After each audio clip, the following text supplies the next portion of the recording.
Hello everyone, here are some pages from a book by Henry Ford called My Life and Work. This is from the chapter Things in General regarding war. Let's go. Today I am more opposed to war than I ever was, and I think the people of the world know, even if the politicians do not, that war never settles anything. It was war that made the orderly and profitable process of the world what they are today, a loose, disjointed mass. Of course, some men get rich out of war, others get poor. But the men who get rich are not those who fought or who really helped behind the lines. No patriot makes money out of war.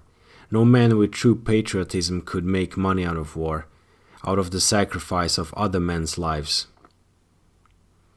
Until the soldier makes money by fighting, until mothers make money by giving their sons to death, not until then should any citizen make money out of providing his country with the means to preserve its life. If wars are to continue, it will be harder and harder for the upright businessman to regard war as a legitimate means of high and speedy profits. War fortunes are losing caste every day. Even greed will someday hesitate before the overwhelming unpopularity and opposition which will meet the war profiteer. Business should be on the side of peace, because peace is business' best asset. And by the way, was inventive genius ever so sterile as it was during the war? He refers to World War I in this case. Let's move on. An impartial investigation of the last war, of what preceded it and what has come out of it, would show beyond a doubt that there is in the world a group of men with vast powers of control that prefers to remain unknown, that does not seek office or any of the tokens of power, that belongs to no nation whatever but is international. A force that uses every government, every widespread business organization, every agency of publicity, every resource of national psychology to throw the world into a panic for the sake of getting still more power over the world. An old gambling trick used to be for the gambler to cry "police" when a lot of money was on the table, and in the panic that followed, to seize the money and run off with it.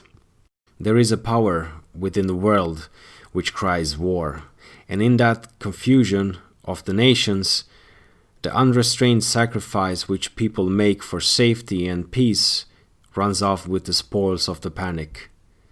The point to keep in mind is that though we won the military contest, the world has not yet quite succeeded in winning a complete victory over the promoters of war. We ought not to forget that wars are purely manufactured evil and are made according to a definite technique. A campaign for war is made upon as definite lines as a campaign for any other purpose. First, the people are worked upon. By clever tales, the people's suspicions are aroused towards the nation against whom war is desired. Make the nation suspicious, make the other nation suspicious. All you need for this is a few agents with some cleverness and no conscience, and the press whose interest is locked up with the interest that will be benefited by war. Then the overt act will soon appear.